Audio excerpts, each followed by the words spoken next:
We are delaying the start of our regularly scheduled program. We have delayed the start of our regularly scheduled program to bring you this bulletin from CBS News. Washington. Federal Judge Matthew McGuire in Washington has signed a temporary injunction against both the coal mine operators and the miners in the soft coal dispute. The injunction orders the coal miners to go back to work at once. This bulletin has come to you from CBS News. We now resume our scheduled program.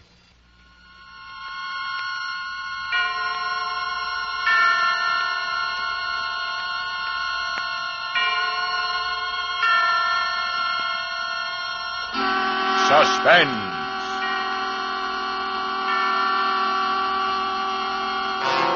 Radio's outstanding theater of thrills brings you an hour, a full 60 minutes of suspense. Tonight, the noted stage actor Sam Jaffe is our star in Suspicion by Dorothy Sayers, a suspense play produced and directed by Anton M. Leader.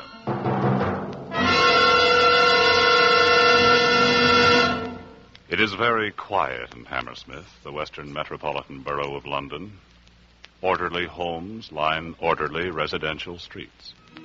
And inside these homes, quiet people live quiet lives. An outsider might notice the changeless security of Hammersmith, while the natives regard it without comment as part of their peaceful pattern of living. It is a point of pride that St. Paul's School, located within the borough's limits, dates back to the 12th century, the Godolphin School to the 16th century, and the Edward Latimer Foundation to the 17th. And it's a matter of record that the last disruptive influence exerted itself over the town and its people in the year 879, when the Danish invaders occupied it as their winter camp. It is in Hammersmith our story is laid. And now, with the performance of Sam Jaffe as Edward Mummery, Lorene Tuttle as his wife Ethel, Alan Reed as Brooks, and with Suspicion by Dorothy Sayers, we again hope to keep you in suspense.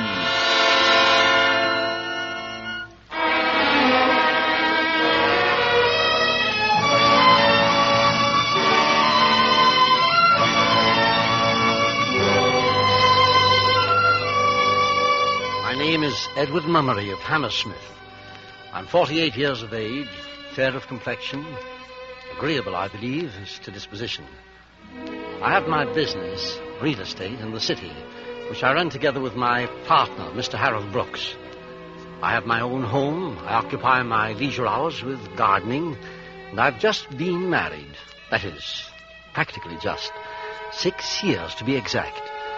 My wife, Ethel, is the most brilliant thing that ever happened to me. These are the outward facts. I recognize that I'm a very ordinary person. And yet, can a person be considered ordinary when into his life there suddenly explodes the extraordinary?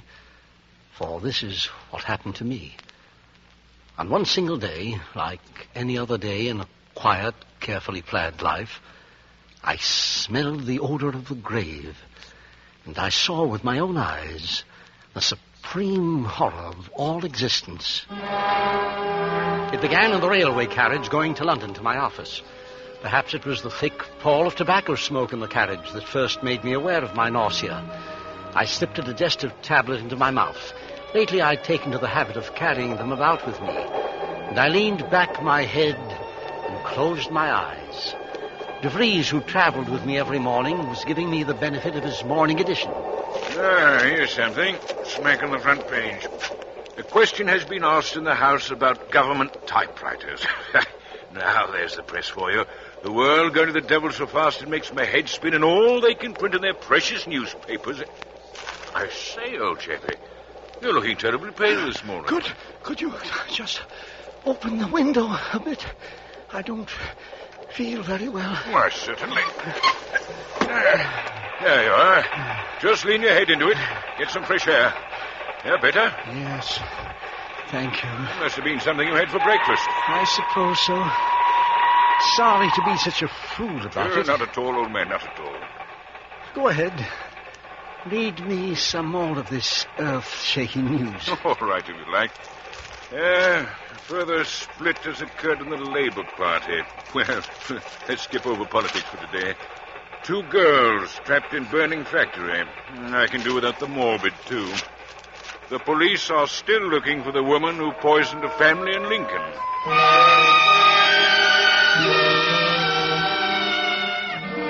I took a tram to my office, gritting my teeth against this nausea that had me dizzy and trembling. How I got up the stairs, I'll never remember. The world swam black before my eyes. And then I was seated at my desk, breathing a bit hard, but once more in control of myself. My heart no longer pounding. Morning, Mummery. Cold enough for you? Yes, Brooks, quite. And pleasantly raw, in fact. Beastly. Your tulip bulbs all in? Not quite all. As a matter of fact, I haven't been too well lately. Oh, too bad. Bulbs ought to go in early. You're lucky, living in the country. You want to take advantage of it. How's the missus? Thank you. She's very much better. Glad to hear that. Very glad. I hope we shall have her about again this winter as usual. Can't do without her in the Drama Society. I'm sure you're very kind. I mean it. By Jove, I shan't forget her acting last year in Romance. She and young Welbeck positively brought down the house. Yes, she was good, wasn't she? The Welbecks were asking after her only yesterday. She'll be up and around again soon. The doctor says she mustn't overdo it. No worry, he says. That's the important thing. She's to go easy and not rush about or undertake too much. Quite right. Worry's the devil and all. I cut out worrying years ago. Look at me. Fit as a fiddle, for all I shan't see 50 again. You're not looking altogether the thing, by the way. Oh, a touch of dyspepsia. Nothing much. A chill on the liver, I suppose. That's what it is. Is life worth living? Depends on the liver. Yes. Well, we'd better be getting to that lease of Ferriby's. I have it right here. Oh, by the way, I suppose your wife doesn't know of a good cook, does she? I doubt it. They aren't so easy to find nowadays. In fact, we've only just got shooted ourselves. No. I promised the Phillipsons I'd look around. Their girl's getting married. That's the worst of bringing young girls in to work for you. I said to Phillipson, you mind what you're doing, I said. Get somebody you know something about. You may find yourself landed with this poisoning woman. What's her name? Andrews. Don't want to be sending wreaths to your funeral yet a while, I said. He laughed, but it's no laughing matter. What we pay the police for, I simply don't know. Nearly a month now, and they can't seem to lay hands on the woman. All they say is they think she's hanging about the neighborhood and may seek a situation as cook. As cook, now, I ask you. There was a theory in the papers that she'd committed suicide. Don't you believe it, my boy. That coat found in the river was all eyewash. They don't commit suicide, that sort don't. That sort? These poison maniacs, cunning as weasels, that's what they are. Well, I hope they catch her before she tries her hand on anybody else. As I told Phillips... Then you think this Mrs. Andrews did it? Of course she did it. You've been following the case, haven't you? Looked after her old father, and he died suddenly. Left her a bit of money, too. Then she keeps house for an elderly gentleman, and he dies suddenly. Now there's this husband and wife. Man dies, woman taken very ill. Of arsenic poisoning. Cook runs away. Then you ask, did she do it? I only thought it might be a coincidence. I don't mind betting that when they dig up the father and the other old bird, they'll find them bung full of poison, too. Once that sort gets started, they don't stop, you know. What is the matter, Mummery? Mummery, let me call you a doctor. No, just some water. It's all right. Wait a minute. There you go. Slowly now. That's all right. Let me hold your head. Thank you. Thank you, Brooks. You sure you're all right? Yes. All right. My dear fellow. Don't mind telling you gave me a start. I thought I was losing you here and now. It's only my stomach. Nothing serious. Well, hold on a moment. What did you have for breakfast? I don't know. The usual. No. Now tell me. We'll get to the bottom of this. Well, then, brown bread, bacon, eggs, just the nicely set kind. Coffee, made as only Mrs. Sutton can. Mrs. Sutton? Oh, that's your new cook. She's a real find. I'm terribly thankful for her. Yes, I can imagine. Your wife down with a nervous breakdown must be a blessing to have someone capable running the house. That's right. Ethel hasn't been at all fit, poor child. I don't want you to mention it to her, Brooks. She gets upset so easily. I don't want her worrying about me. Of course not, Mummery. Isn't it odd, Brooks? What's that? This photograph of that Mrs. Andrews. Oh, you mean in the newspaper? She looks like such a sweet, motherly-looking woman. Take care, Mother. From the way your stomach's acting up, I'd say this poisoner and your precious Mrs. Sutton are one and the same. That's hardly a joke, Brooks. As a matter of fact, if there were the slightest resemblance, I'd be terrified. But this Mrs. Andrews looks so angelic. She's got a bad mouth. Look to the mouth, Mummery, before you trust your fellow man. That's where the true story is written.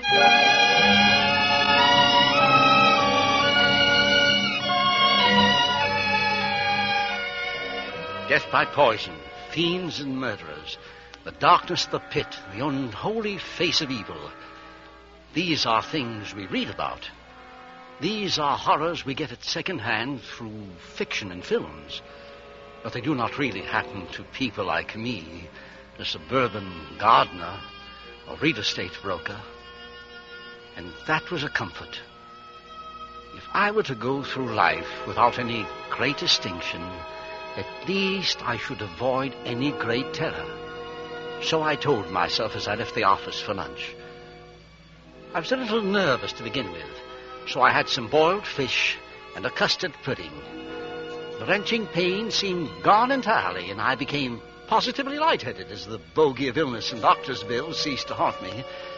I bought a bunch of bronze chrysanthemums for Ethel, just by way of celebration. And I got home at the usual time, 7:10. I was a little dashed by not finding Ethel in the sitting room. Still holding the flowers, I went down the passage toward the kitchen door and opened it. Oh, sir.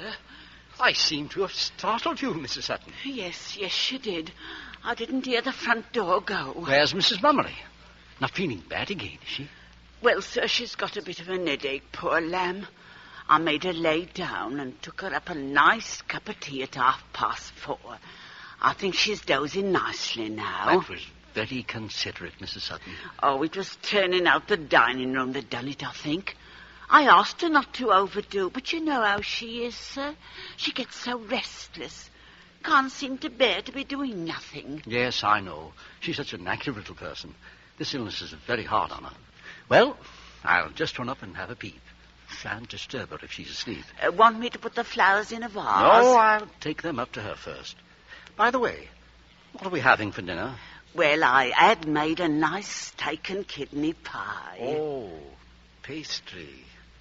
I don't know. You see, Oh, you'll find it beautiful and light. And it's made with butter, sir. You haven't said you found lard indigestible. I'm sure it'll be most excellent. It's just... Oh, well, you see, Mrs. Sutton, I haven't been too well lately. Something of a stomach upset. Is that so? Yes. Do you have any idea what it might be? Oh, I'm sure it's nothing out of my kitchen, Mr. Mummery. No, I'm sure it isn't. Well, I believe I'll live through it. Steak and kidney is just fine. Now I'll run up and look at my wife.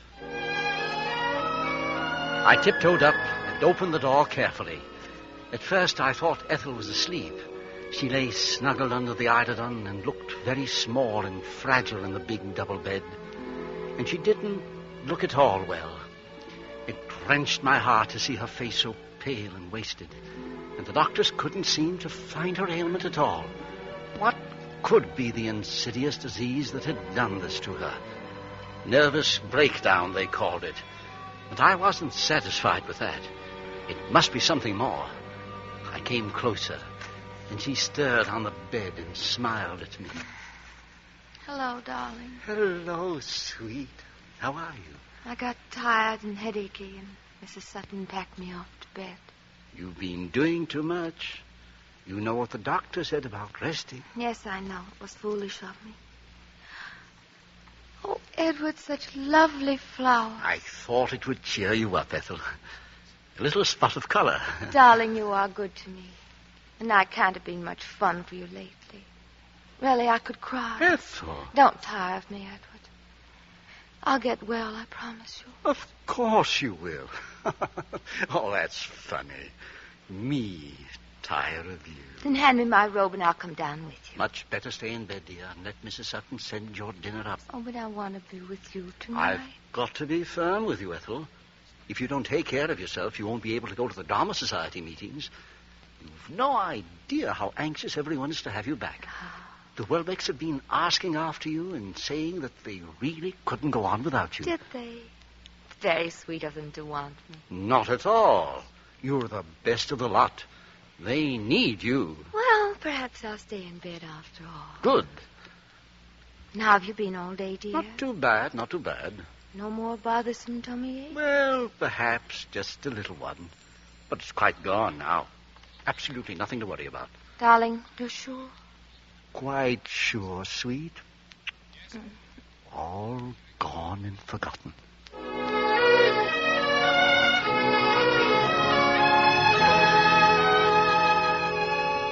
I experienced no more distressing symptoms that night or the next day. Following the advice of a newspaper expert on the subject, I took to drinking a great deal of orange juice. The results were wonderful. It was as though I had never known pain in my life. The next night, we retired early. I fell asleep almost at once and slept the deep and dreamless sleep of a child until about 3 a.m. Then I was awake, for it had come back. Ethel! Ethel! Wake up! Please, wake up! Ethel! Help me! What? What's that? Edward, darling, what's the matter? What is it? I think I'm dying.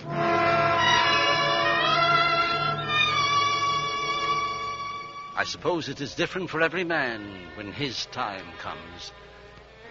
For myself, I can only say that it was like sinking, as though my body were an insupportably heavy weight, plummeting down into the soft, icy ground, sinking deep, deep, deep into the black regions of the earth. Here's some hot water to go with it. Now just swallow this pill. Come along now, I know it's hard. But you can swallow just once. There you are. Goes to work in a jiffy. I dare say you're feeling better already. Thank you, Doctor. Now then, Mrs. Mummery, just a few questions, please. What did you have for dinner? But that's what's so baffling. It couldn't have been the dinner. I had the same things to eat, and so did Mrs. Sutton. Nonetheless, we have to be thorough about this, if you will. Well, then, big stratas and a milk pudding. Oh, yes, brown bread. You're sure about that? And before we went to bed, Edward had a large glass of orange juice, according to his new regime. Aha. Seems to have been helping him so much. Now, there's your trouble. Orange juice is an excellent thing, and so are trotters, but not in combination. Pigs and oranges together are extraordinarily bad for the liver. Oh, dear. Don't know why they should be, but there's no doubt that they are. I see. Feeling better, Mummery? Yes, it's much easier. I'll send you round a prescription. You stick to slops for a day or two and keep off pork. Don't you worry about him, Mrs. Mummery. He's as sound as a trout. You're the one we've got to look after. And I was so frightened, I believe my own trouble has been shocked right out. Oh, no, not yet. It hasn't. Don't want to see those black rings under your eyes. Of course, tonight was disturbed, but you make up for it now. Get plenty of sleep. Been taking your tonic regularly? Oh, yes. That's right. Well, don't be alarmed about this hulking brute here. We'll soon have him out and about again. Now, good night to you. Doctor. Yes, Mummery? I'm sorry I had to pull you out in the middle of the night. That's why we're about, old man. It's nothing. It means a great deal to me. You see, if you hadn't been able to come, I'm sure that tonight I should have died.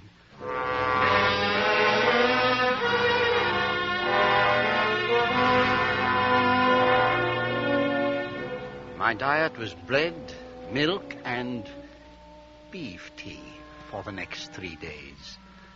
On Saturday afternoon, though I still felt seedy, I managed to stagger downstairs.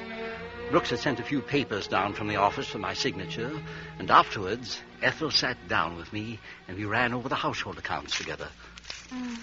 Then we have the butcher settled. That's right. The baker. Right. The dairy. Right. Coal merchant. And the coal merchant. All finished. Then there's Mrs. Sutton. Oh, I'd almost forgotten. This is the end of a month, you know. So it is.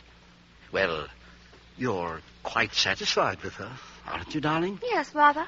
Aren't you? She's a good cook and a warm, motherly old thing, too. Don't you think it was a real brainwave of mine engaging her like that, on the spot? I do indeed. It was a perfect providence her turning up like that, just after that wretched Jane had gone off without even giving notice. I was in absolute despair. It was a little bit of a gamble, of course, taking her without any reference. I suppose it was. But if she'd been looking after a widowed mother, you couldn't expect her to give references. No. What is it, darling?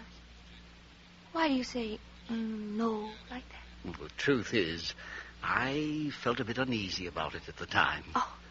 I didn't like to say anything because we simply had to have somebody. Well, I didn't much like it either, but after all, it has worked out so well. We're perfectly happy with her now, aren't we? Yes, dear. But just for the record, it occurs to me that we might write to the clergyman back in the parish. You should be able to give her a reference. Oh, I'm sure he's an excellent clergyman. But he couldn't tell us anything about her cooking. And cooking, after all, is the chief point. All right. And we are satisfied with her cooking. Then here's a month's wages for our Mrs. Sutton. I'll tell her she's passed with flying color. And by the way, dear, you might just mention to Mrs. Sutton that if she must read the morning paper before I come down, I should be obliged if she would fold it neatly afterwards. Oh, darling. What an old fussbox you are. But she does fuss it up pretty thoroughly. And by the way, the pages that she folds back, and by the way she folds it back, I can tell that Mrs. Sutton is following this poison case as avidly as I am.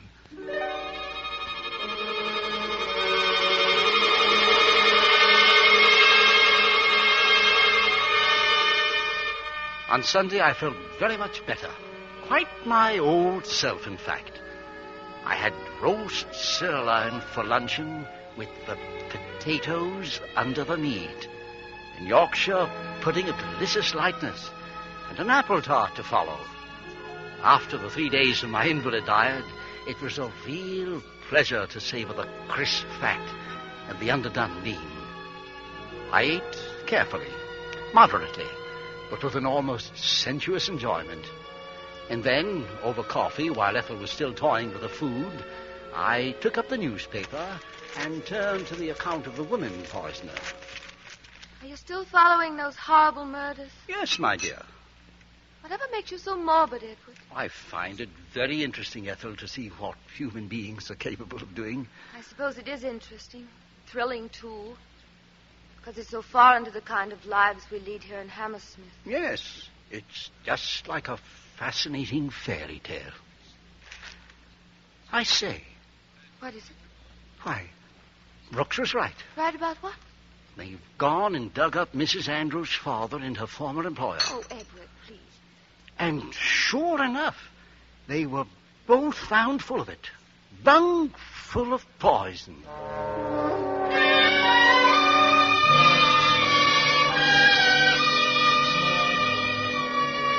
My head was full of conjecture about this sweet, motherly murderess, this middle-aged cook who mixed arsenic into her delicious luncheons and dinners, this Mrs. Andrews, for whom the police were looking so desperately. At 3 o'clock, with the roast beef settling properly, I went out into the garden to put the tulip bulbs in. I got my bag of tulips and a trowel, and then, remembering I still had on my good trousers, I decided it would be wise to take a mat to kneel on. The mat had been left last in the corner under the potting shelf. I stooped down and felt about in the dark among the flower pots. Yes, it was there. But there was something else. Something in the way. It looked like a tin. I lifted it out carefully. Yes, of course. It was a tin. The remains of the weed killer I had used the summer before. I looked at the pink label printed in staring letters with the legend, Arsenical Weed Killer. Poison.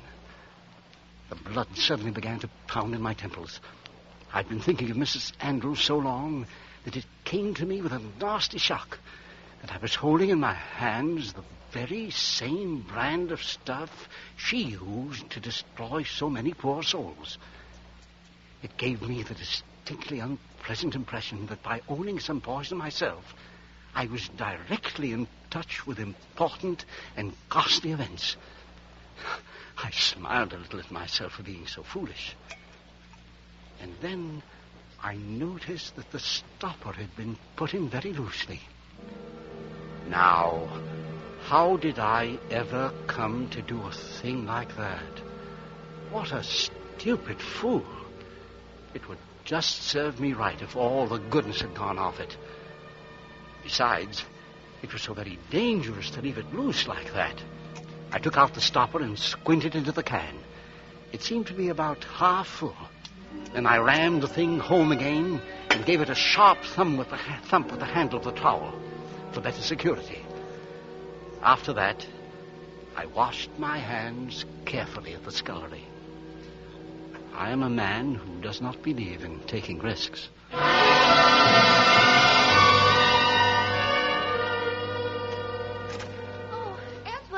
Look who've just dropped in. Oh, my son and I were just in the neighborhood, Mr. Mummery, and we thought we'd have a cup of tea with you. Happy to see you again, Mrs. Welbeck. Oh, hello, John. How are you, Mr. Mummery? We were talking about the Lincoln poisoning case, Mr. Mummery. That is, I seem to have been doing all the talking. Oh, tea's ready, Mum. Thank you, Mrs. Sutton. Just put it by me. I'll pour. Very good, Mum. Will that be all? That'll be all, Mrs. Sutton. Thank you. Oh, not at all, Mum. Milk and sugar, Mrs. Welbeck? Only some lemon, please. You'll have milk and sugar, John. Oh, thank you. I see you've remembered. Edward? Thank you, my dear. I can't help prattling on about it, but there's been nothing else in my head ever since the first of these murders. I mean, now just take me. You, Mrs. Welbeck? Yes, I'm about her age, this Mrs. Andrews. Oh, I see. And yet, when I look into my own heart and ask myself whether I could take a human life in cold blood, well, as a matter of fact, I suppose I could. When it comes down to that, I suppose we all could. Why, if you live long enough, you're bound to run across a few people you'd love to see dead and underground. And if you're pushed far enough, I suppose you simply up and do it. Except that I shouldn't use poison. I'd be apt to find some more forthright way of dealing with it. Mother, you're letting your tea get cold. Oh, so I am, darling. Thank you. You know, I tell myself that I'm a strong-nerved person. In fact, my husband tells me the same thing all the time. And still, the thought of this poisoner is running around loose in our neighborhood gives me a chill. I confess it's a rather delicious chill, but nonetheless I'm uneasy, too. Oh, we've seen her picture, of course, but it's not much of a help. It could be almost anyone. Oh. And now when you stop to Those think about Forsyth cuttings, Mrs. Welbeck. I beg your pardon? I remember you wanted some cuttings. If you care to come down to the garden, I'll get them for you right now. Oh, I'd adore to have some. They'll fill out my garden so beautifully. Do let's go. Ethel had been getting more and white and tremulous as this horrible woman ran on with her cheerful horrors. As we rose to go, I noticed a relieved glance pass between Ethel and young Welbeck. Evidently, the boy understood the situation and was chafing at his mother's tactlessness. Mrs. Welbeck and I went outside together, and I selected and trimmed the cuttings for her. Oh, Mr. Mummery, if I only had your skill and patience. Why, you've made for yourself a true Garden of Eden here. It's so nice of you to say so. And your gravel paths, they're so thoroughly immaculate. I simply cannot keep my weeds down. You need a good weed killer, that's all. There's an arsenic preparation on the market that does wonders. That stuff? No, thank you, Mr. Mummery. I wouldn't have it in my place for £1,000. I'm afraid there's no other way to rid yourself of weeds. Oh, but it's so foolhardy, so dangerous to have poison around. It seems to me you're simply opening your doors and inviting trouble. It's not as bad as all that. We keep it well away from the house. But the slightest carelessness... We are not careless people. Except that... Except that what? I just remembered. I have been a bit careless. I found the stopper to the can loose just this afternoon. It was unforgivable of me. There, you see? That's how accidents begin. From something as simple as that. You're fortunate you don't have any little children poking around. I suppose we are, Mrs. Welbeck. I suppose we are.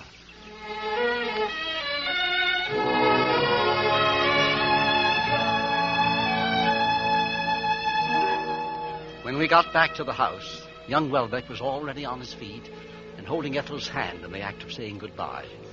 He was a good boy, anxious to get his mother out of the house with tactful promptness. I went into the kitchen to clear up the newspapers I'd fished out in order to wrap Mrs. Welbeck's cuttings. And as I picked them up, something odd struck me about them. Something I had to verify. I turned the papers over carefully, sheet by sheet. Yes, I had been right. Every portrait of Mrs. Andrews, every paragraph, every line about the Lincoln poisoning case had been carefully cut out. Someone in my own house had gone to all this trouble. Why?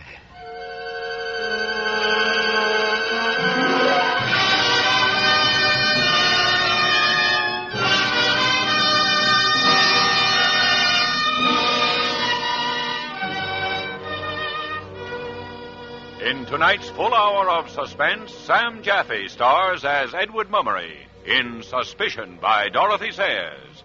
Tonight's study in Suspense.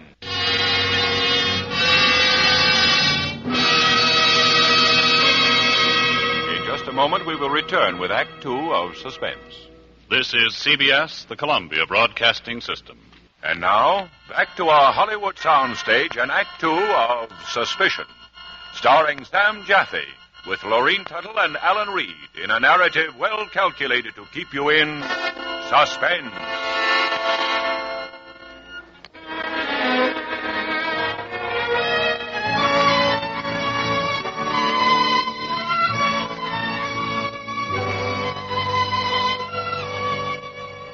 It hasn't been too long ago in Edward Mummery's consciousness that arsenic was only a weed killer and Mrs. Andrews, the motherly murder suspect, was simply a name in the newspapers.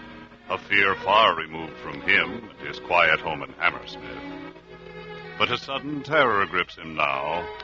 A terror that certainly includes deadly poison and seems also to include the motherly woman who cooks his meals. Now, the thing that had been only a vague and uncomfortable gnawing at the back of my brain came boiling up, engulfing me. The blood hammered in my head and made me giddy. There was a curious cold lump in my stomach. Someone in my own household. That night, I couldn't close my eyes. I had to tell someone about this awful suspicion, but there was no one to tell. Not Ethel, certainly in her condition. And so I kept it within myself until I reached town next day and could talk to Brooks. Now, take hold of yourself, Mummery. Well, let's not jump to any conclusions. I'm not, Brooks. I'm only asking questions that must be asked. Very well. Let's examine the facts once again. If only I had a picture of Mrs. Andrews. Yeah, we're publishing plenty of them only last week. I know. I've tried to recall those pictures. I've tried so hard. But I don't seem to have a very good visual memory. I suppose we could get hold of one at the library. They keep files, you know. You remember you showed me her picture here at the office one day last week. Yes, that's right. And how was it I described her? Motherly, wasn't it? Yes, motherly. That seemed to be about all you could say of her. I've been counting up the time since that poison of Mrs. Andrews disappeared. It comes to just a little more than a month. Yes, that would be my count. Very well, a month. And I've just paid our Mrs. Sutton a month's wages. Mrs. Sutton? How can I spare Ethel any shock or anxiety? That's the thing that keeps eating away at me. You know how ill she is. Then you simply must do it on your own, Mummery. You must cope with this monstrous suspicion by yourself. And I must be sure of my ground. Simply to dismiss the only decent cook we've ever had out of sheer blind panic, why, it would be wanton cruelty. to both women. If it's to be done at all, it must be done quickly and arbitrarily, without suggesting any of these horrors to Ethel. And then, don't you see, there's something else. If there's anything at all to these terrible suspicions, it means Ethel is being exposed every minute that the woman is in the house. Good Lord. Think of that family in Lincoln. Think of the husband dead. Of the old father dead. You must move fast, old boy. She's been ill so long, poor darling. I've seen her wasting away before my eyes. Why, Brooks? Why? A nervous breakdown? Why should Ethel be having a nervous breakdown? Or is it something else? Is this woman doing it to Ethel? Slowly. Day by day. Is that what it means?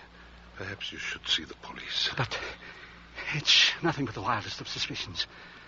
And besides, I feel so very lonely and so tired. It's almost as if I didn't care what happened anymore. Your illness has taken it out of you. Yes. Too bad you can't discuss it with Ethel. I don't want her to be afraid. But perhaps I will. Perhaps she should know. I say, Mummery. What? These illnesses of yours. When did they begin? I don't know. I think I've always been subject to bilious attacks, as long as I can remember. No. I mean the other ones. The severe attacks. Well, they began about 3 weeks ago. 3 weeks ago, Mummery? That's right. About 3 weeks ago.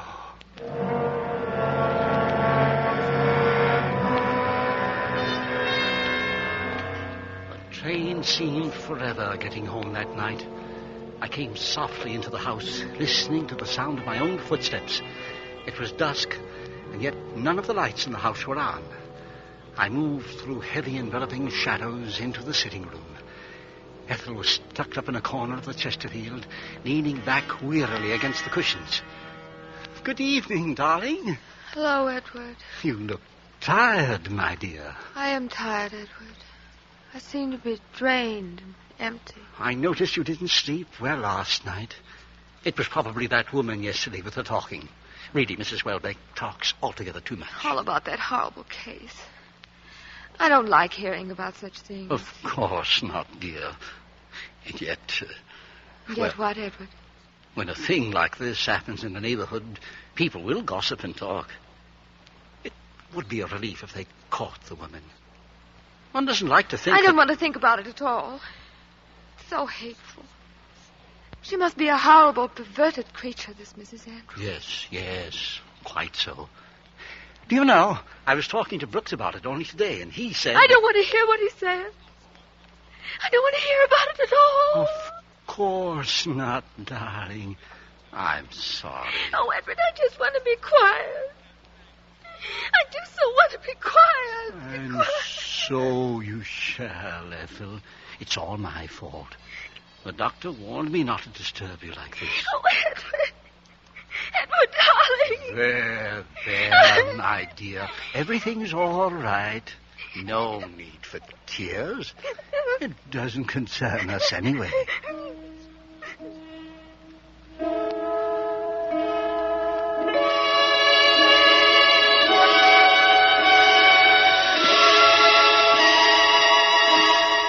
I helped her upstairs and into bed.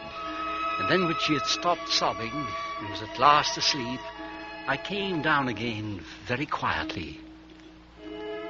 I was aware of a reluctance to face Mrs. Sutton, but I had to. A plump-faced woman, her eyes obscured by thick, horn-rimmed spectacles. And what was that about her mouth? The tight lips, the hard chin. What was it Brooks had said about looking first to the mouth? Would you be requiring anything, sir, before I go up? No. Thank you, Mrs. Sutton. I hope you're feeling better, sir. No more of that trouble. Quite better. Thank you, Mrs. Sutton. Mrs. Mummery's not indisposed, is she? Why, no. She's asleep. Do you think I ought to wake her, to bring her a hot glass of milk? No, thank you, Mrs. Sutton. I believe we'll just let her be. And you, sir? Would you care for anything? Not a thing, Mrs. Sutton. Oh, it wouldn't be no bother. Only take a minute. Not tonight. All right, then. Mrs. Sutton? Yes, sir? Were you aware that my can of arsenic out in the shed had a loose stopper? The garden isn't my department, is it, sir? No, it isn't. I didn't know about the arsenic. Very well. I'll be saying good night, then. Oh, Mrs. Sutton. Yes? One more thing. Certainly, sir. Nothing, Mrs. Sutton. Nothing.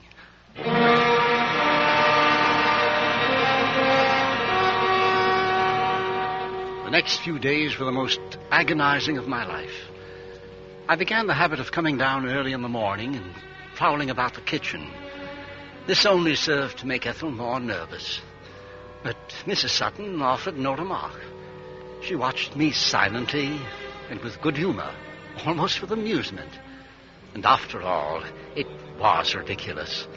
What was the use of supervising the breakfast when I had to be out of the house every day between 9:30 in the morning and 7 in the evening? On Thursday night, Brooks persuaded me to go to a little bachelor dinner for a friend who was being married. It was in my district, and we weren't out of there until after midnight. By then it was too late for Brooks to catch a train back to town, so I invited him to come over and spend the night at my place. The household had long since gone to bed. Shh. Yes. Careful, Brooks. I don't want to disturb Ethel. Sorry, old man. Your room is just off here. I think you need a fresh pillow slip. That'll be fine. Hello. What's this? Oh, somebody writing your notes? Dear Mr. Mummery, there's some fresh cocoa in the kitchen. It only needs some hotting up. Mrs. Sutton. Well, should just hit the spot. Yes, indeed. Come along. Let me just get the switch. There we are. I'd better get the cocoa ready. It'll only be a minute. It was quite a show we threw for young Farnsworth, wasn't it? Sent him off marriage in style. Glad to see him getting settled. People ought to marry young. All the more years to enjoy the only real blessing life gives you. How many years has it been for you with Ethel? Just 6. Good years, eh? And they get better all the time. That's the wonder of it. Tell me, Brooks, how did you happen to miss getting married? Didn't miss it at all, old chap. I've been getting along very well without it. Hello. Our cocoa's ready. And here's my cup. It's just hot enough. Brooks. Yes, old man. Is it just my fancy? Or is there something queer about the taste? The taste? It seemed to me... Take another sip, Brooks. Go on. Roll it round on your tongue. Do you taste it? The faint tang, like metal. Spit it out, Brooks! Spit it out!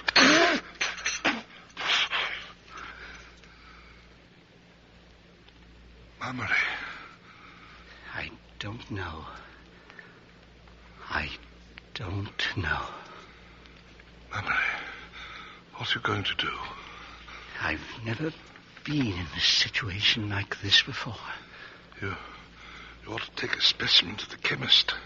Have it analyzed. Yes. Yes, I will. First thing in the morning. But first, Brooks, I want you to come with me. Where to? Just outside, in the garden. I want to see something in the potting shed.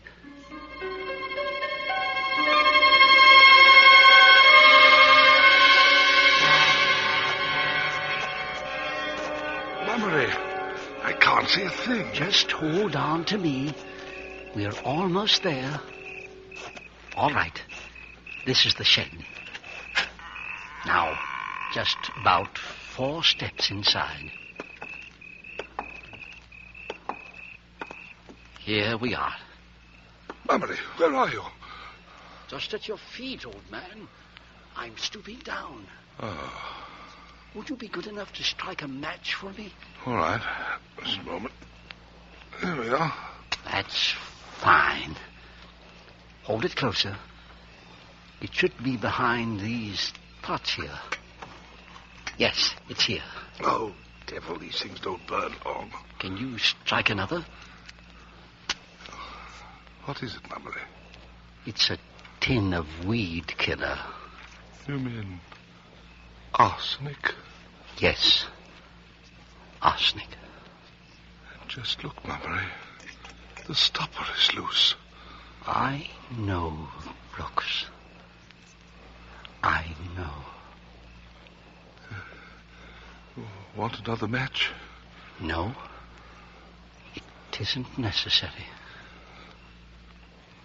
Why should it be loose, Mummery? That's the question. It is. Especially since I took the trouble to ram it in as tight as it would go only last week. Mummery, old man, I don't like to frighten you, but you see what this means. Simply means there's a murderer in my house.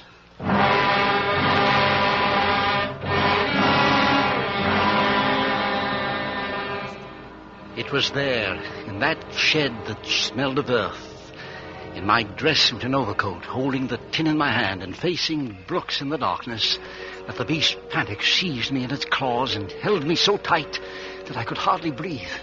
I felt a sudden impulse to run out into the dark streets of Hammersmith and scream out to the sleeping village the terrible thing I had discovered. Instead, I replaced the tin exactly where it had been. And Brooks and I went back into the garden toward the house. Look, Brooks. See that light? Whose window is it? Mrs. Sutton's. It's terrifying. Is she watching us? I can't tell from here. Where does Ethel sleep? Our bedroom is right up there. Oh, yes. It's dark, thank heaven. If she'd drunk anything deadly, there'd be lights everywhere. She'd call out, just as I did the night I was attacked. Yes, of course. Well, what's your plan? Plan? Yes. Plan. I'll get you off to bed. Yes? Then I'll go into the kitchen, wash out the saucepan, and make another brew of cocoa. I let it stand in the saucepan overnight. What? Just to allay suspicions, Yes, don't you see? Yes, excellent. Then in the morning, off to the chemist's. That's right. Remember, you told me last week to move fast. Well, my time's run out.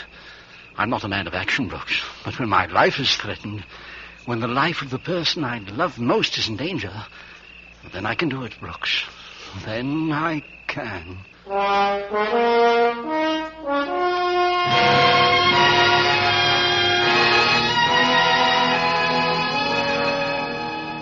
When I'd finished in the kitchen, I turned out all the lights and started softly up the stairs. I hadn't meant to waken Ethel. I meant to keep all this from her until it was over and finished. But she must have heard me as I came into the room. Edward? Yes, my dear? How late you are, you naughty boy. Have a good time at your party? Not bad. Not bad at all. So tonight was young Farnsworth's last as a bachelor. His last. He seemed like a lamb all ready for the sacrifice. You all right? Quite all right. Good. Did Mrs. Sutton leave something hot for you? She said she would. Yes, but I wasn't thirsty. Oh, it was that sort of party, was it? I sat down on the bed beside her. She was asleep again in a moment. I took her hand and I clutched it tight, as though defying death and hell to take her from me. Next morning, I would act. I thanked God it was not too late.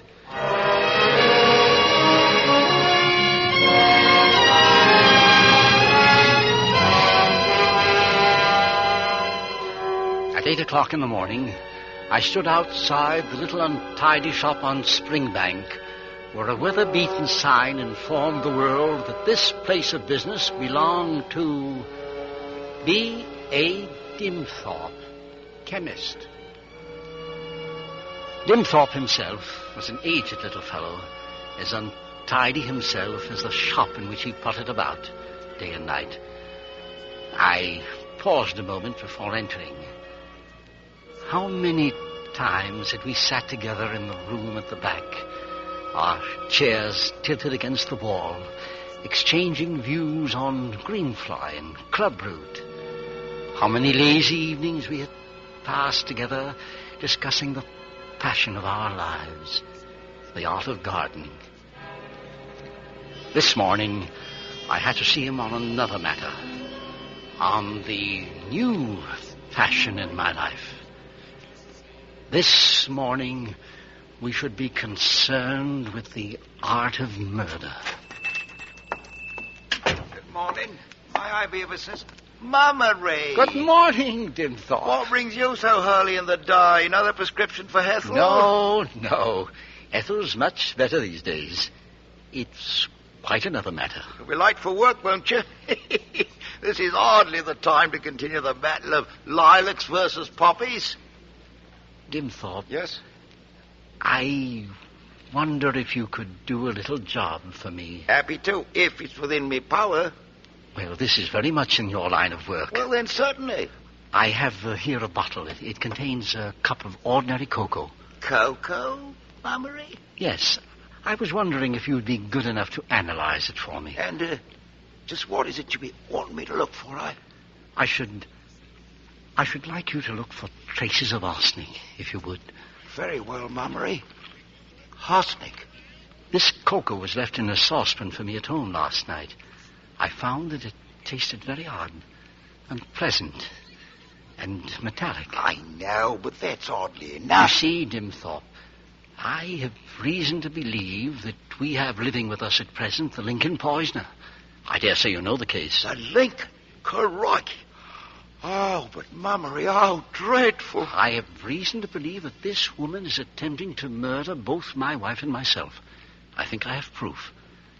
Your analysis will be the final one. I shall put everything else aside, Mummery. You may rely on me. I do, Dimthorpe, I do. And may I congratulate you on your prudence and on your intelligence in bringing me the specimen. Thank you. I'll have it ready for you by this evening.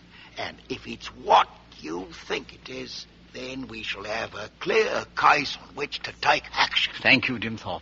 This evening, then. Righto. I see I'm to pass a very long day.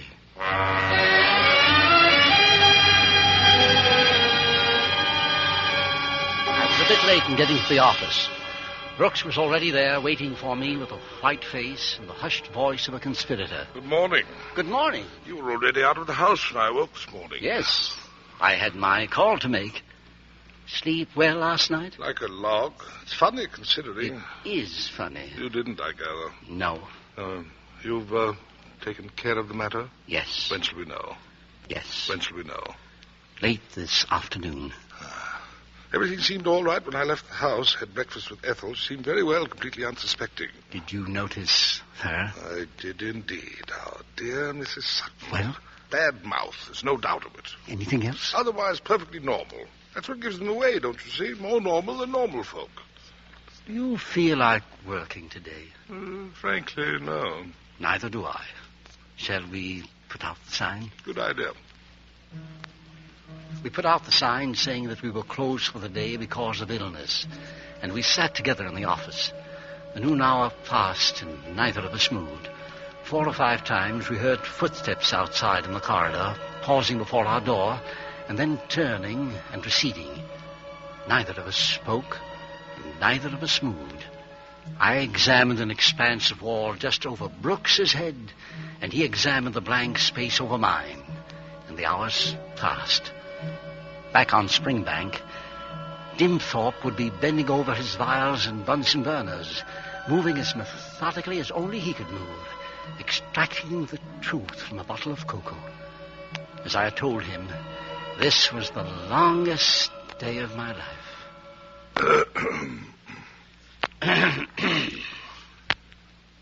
Well, Mummery? Yes. It was 4 o'clock. I couldn't wait any longer. Good luck, old man. Brooks shook hands with me, and I went outside into the afternoon sunlight. I was at Springbank in 20 minutes. Mummery, is that you? It is, Dimthorpe. I'm ready for you. Just come into the back in case we're disturbed. All right, Mummery. Right over here. What does it mean? It means that there's no doubt about it. I see. I used Marsh's test. It was an heavy dose. No wonder you tasted it. There must have been 4 or 5 grains of pure arsenic in that bottle. Here, take this mirror. I want you to see it for yourself. All right. Now, just look closely at this little glass tube. It's a stain. A purple-black stain. That's the mark left by the arsenic. Will you ring up the police from here? No, my wife. I've got to get home. All right, leave it to me. I'll ring the police up for you. Oh, go quickly, Mummery.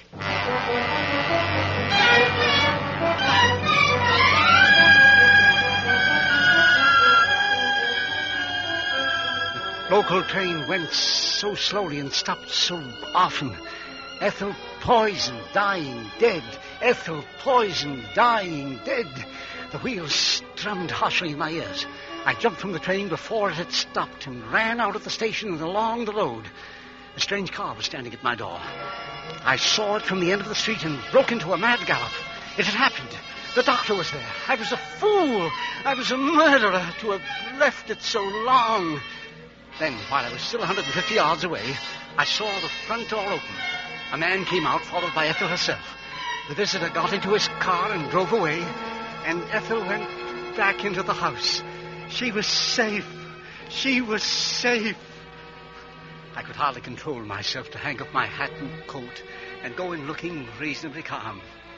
She had returned to the armchair by the fire, and she looked up at me in surprise. There were tea things on the table, and she was alive. Edward, you're back early, aren't you? Yes, dear. Business was slack. Somebody beat the tea? John Welbeck came by. Oh, young Welbeck. Yes, we've been talking over arrangements for the Drama Society. Darling, I'm so glad. By having a guest here, you were protected. You were saved. Edward, what are you talking about? You seem so strange. There's something I've got to tell you, Ethel. I should have done it long ago. My darling, it's going to be unpleasant, but you must hear it. Oh, excuse me, Mum. Yes? Oh, I beg your pardon, sir. I didn't know you was in. What is it, Mrs. Sutton? Will you be taking tea, or can I clear away? Mr. Mummery will be wanting some. You better leave it. And, oh, Mum. What is it? There was a young man at the fishmonger's, and he's just come from Grimsby. Yes? And they've caught that dreadful woman at Mrs. Andrews. Oh. Isn't it a good thing? Oh, it worried me so to think she was going about like that. But they've caught her. Took a job as housekeeper she had to 2 elderly ladies, and they found the wicked poison on her. Girl has spotted her'll get a reward. I've been keeping my eyes open for her myself, but it's at Grimsby she was all the time. Thank you for the news, Mrs. Sutton. That will be all. Oh, not at all, Mum. But that's wonderful. Then it's all been a mistake. A mad mistake. Darling, I don't know whether to shout or to cry. I certainly must apologize to Mrs. Sutton. We're safe, don't you see? We're safe. But what about the cocoa? Mr. Dimthorpe. And Marsh's test. And 5 grains of arsenic. What do they all mean? Who could have what? Ethel. Ethel. Ethel. Yes, Ethel.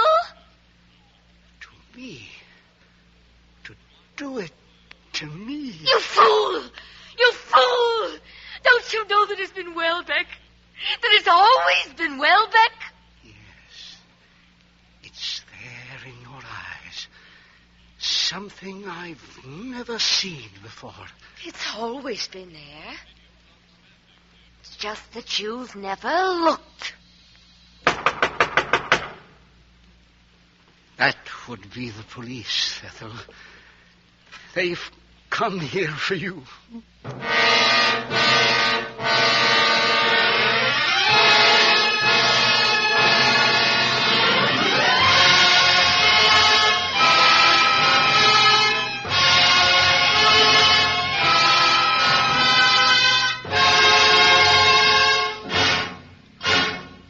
Our thanks to Sam Jaffe for a magnificent performance as Edward Mummery, and to Lorene Tuttle, Alan Reed, and to the entire cast who aroused our suspicion with such effective suspense. Next week, Crossfire. Yes, Crossfire. Robert Young, Robert Mitchum, Robert Ryan, Gloria Graham, and Sam Levine playing the roles they created for the RKO radio picture. A drama of present-day intolerance in an atmosphere of suspense. And with the performances of Robert Young, Robert Mitchum, Robert Ryan, Gloria Graham, and Sam Levine, and with Crossfire, we'll again hope to keep you in suspense. Suspicion by Dorothy Sayers was adapted for Suspense by Irving Radich and was produced and directed by Anton M. Leader. Lud Gluskin is our musical director and conductor, and Lucien Moraweck composes the original scores. Next week, hear Crossfire, starring Robert Young, with Robert Mitchum, Robert Ryan, Gloria Graham, and Sam Levine on radio's outstanding theater of thrills, 1 hour of Suspense. This is CBS, where 99 million people gather every week, the Columbia Broadcasting System.